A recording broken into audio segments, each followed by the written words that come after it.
Friends नमस्कार आपण मानक मोर चैनल इंडियन फ्लेवर को बहुत बहुत स्वागत जनाऊँगी। फ्रेंड्स आज मुझे आपण मानक पई बंधाकोबी जहाँ को पत्रकोबी मध्य कही थाउ बहुत सुंदर रेसिपी। आज आमे बनाइबा बंधाकोबी मंचूरियन टिके अलगा। आशा करुछि आज यही रेसिपीटी आपण मानक पसंद आसीबो। निश्चित ट्राए करिवे, केमिति लागिला निश्चित शेयर करिवे।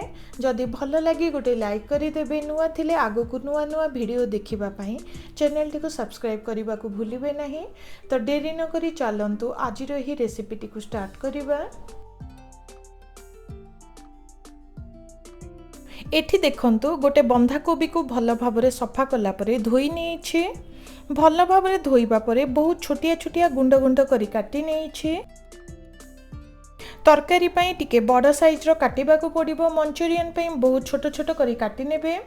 एठी मो प्राय 2 कप हेबो बंधाकोबी को नेछि। प्रथमे गोटे पात्र को काढी नबा।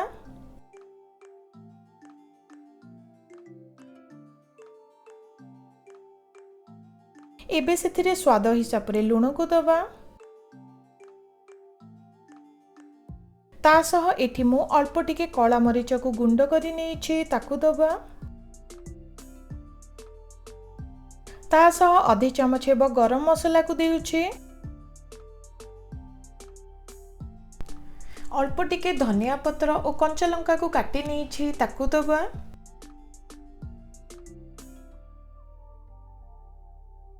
तासह एठी देखंतु गोटे चमच हेबो अदा रसुण और कंचा लंकार पेस्ट करी नेछि ताकू दबा, जहाँ द्वारा सुंदर बास्ना और टेस्ट आसीबो। फ्रेंड्स एबे भल भाबरे सब को मिसाई नबा। एठी गोटे कथा मने रखिबे, पत्रकोबी रे अधिका पानी थाए तो मंचूरियन करिबा टाइम रे पत्रकोबी को टिके प्रेस करी तार पानी को काढी दिया जाए। एठी सेमिति करिवार किछि दरकार नाही। देखंतु भल भाबरे सब को मिसाई नेले। एठी देउछि आधे कप ठारू टिके अधिका चाउल गुंड बदल रे मैदा को निया जाए, किंतु आमे चाउल गुंड को नहीं आज रही रेसिपीटी को तैयारी करिबा। जेहेतु चाउल गुंड को देउछंदी पत्रकोबी रे थिबा एक्स्ट्रा पानी को काढिबार किछि दरकार नाही। चाउल गुंड सह मिसी जिवो। एबे सेथिरे 2 चमच हेबो cornflour को दबा, जहाँ द्वारा भल भाबरे बाइंडिंग आसीबो। फ्रेंड्स एबे पत्रकोबी सह भल भाबरे सब को मिसाई नबा।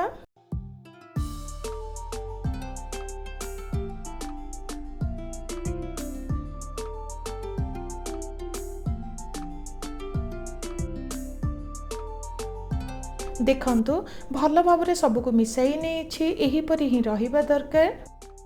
एठी किछि तेल को मीडियम हीट रे गरम करी नेछि। एबे दरकार हिसाब रे मिक्सचर को नबा।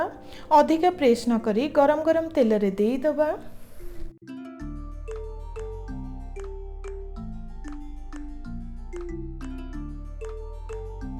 मझिरे मझिरे ओलोटाई नबा, जहाँ द्वारा मंचूरियन सब भल भाबरे भाजी परिबो। टिके बादामी और क्रिस्पी हेला जाय मंचूरियन सब को छाणी नबा।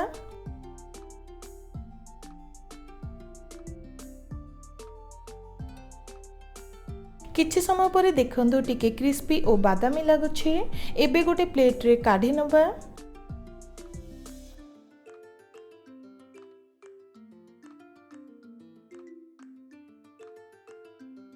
देखंतु केते सुंदर तैयारी होईछि। सेमिति मध्य खाई परिबे। एबे चलंतु नेक्स्ट प्रोसेस स्टार्ट करिबा।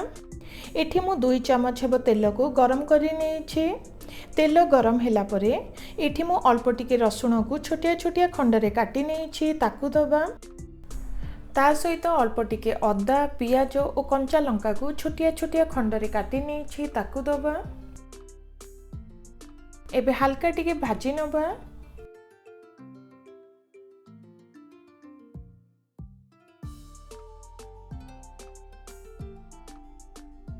देखंतु हल्का टिके भाजी गलानी।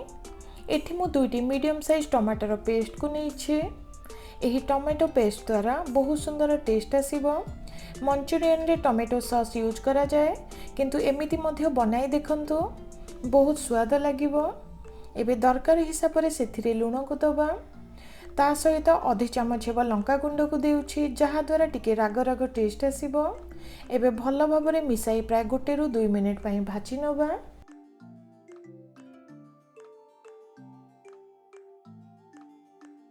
देखंतु भल भाबरे भाजी गलानी। एबे सेथिरे गोटे चमच हेब schezwan सॉस को देउछि जहा द्वारा बहुत सुंदर टेस्ट आसीबो। ता सहित गोटे चमच हेब सोया सॉस को देई हल्का टिके भाजी नबा।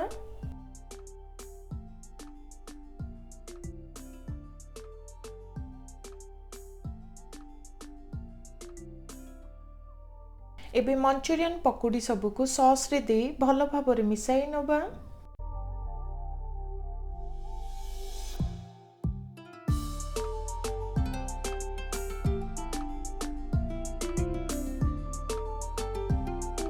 एठी देखंतु गोटे चमच हेब cornflour और पानी को भल भाबरे मिसाई गोटे मिश्रण टी प्रस्तुत करिछि ताकू देई दबा।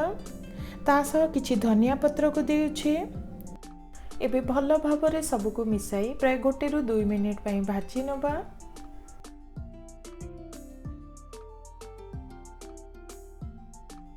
तो फ्रेंड्स देखंतु आज रही बंधाकोबी मंचूरियन टी रेडी ही गला। निश्चित ट्राए करिवे, केमिति लागिला निश्चित शेयर करिवे। जदि नुआ थांती आगु को नुआ नुआ वीडियो देखिबा पई चैनल टी को सब्सक्राइब करबा को भूलिबे नहीं।